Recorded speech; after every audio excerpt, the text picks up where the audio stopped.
Դատարանի որոշմամբ մեղադրյալներից մեկի նկատմամբ կիրառվեց կալանք խափանման միջոցը, մյուսի նկատմամբ տնային կալանքը։ Այս տեղեկատվությունը լսող քաղաքացիներից շատերը չեն էլ պատկերացնում, որ հաճախ խափանման միջոցի որոշում կայացնող եւ բուն գործը քննող դատավորները տարբեր են լինում։ Մեկը քննում եւ օպերատիվ որոշումներ է կայացնում միջդատական վարույթում քննվող միջնորդությունները, այսինքն այն ամենը, ինչը տեղի է ունենում միջև բուն դատավարությունը, փորձագիտական աշխատանք, վկաների հացաքննություն, ապացույցների հավաքագրում։ Մյուսն արդեն դատական բուն պրոցեսի արդյունքում որոշում է անձը մեղավոր է թե ոչ։ Իսկ ինչպես է որոշվում, թե որ դատավորը պետք է քննի այս կամ այն գործը։ Հիմնական դատավորներին ընտրում է ավտոմատ համակարգը պատահականության սկզբունքով, սուբյեկտիվությունից խուսափելու համար։ Իսկ այ միջդատական վարույթի դատավորներին ընտրում է դատարանի նախագահը։ 2021 թվականի ԲԴԽ որոշում կա, ու այդ որոշման կետերից մեկը սահմանում է, որ անհապաղ քննության ենթակա միջդատական վարույթի դատական երաշխիքների վարույթների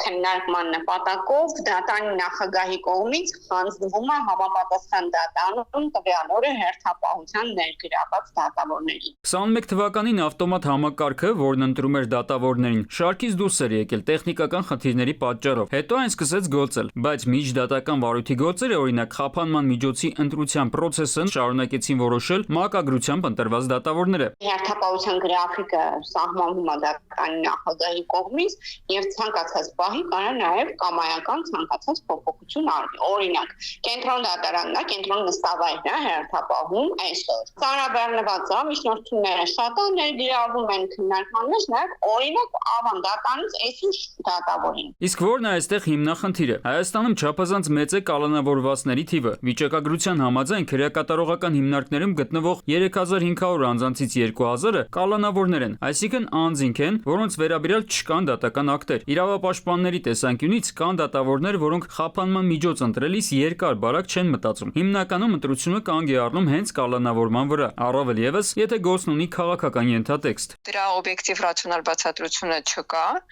ինչի հետևանքով փաստաբանները, իրավապաշտպանները ակնհայտ տեսնում են, որ գործերը մակագրվում են այն դատավորներին, ովքեր հակված են, եթե չասենք 100%-ով, ապա 99 դեպքերում կալանք տալ ձերբակալվածներին, ընդդիմադիր հայացք ունեցողներին։ Միանշանակ հնարավոր է կիրառել համակարգ, որը հնարավորություն կտա բացառել կամայականությունը խափանման միջոցի կիրառման միջնորդությունները քննող դատավորների ընտրության process-ում։ Համոզված են մասնագետները, սա ընդհանրապես կախված է ոլորտի պատասխանատուների ցանկությունից եւ կամքից։ Արմեն Նաթալյան, ժամը լրատվական։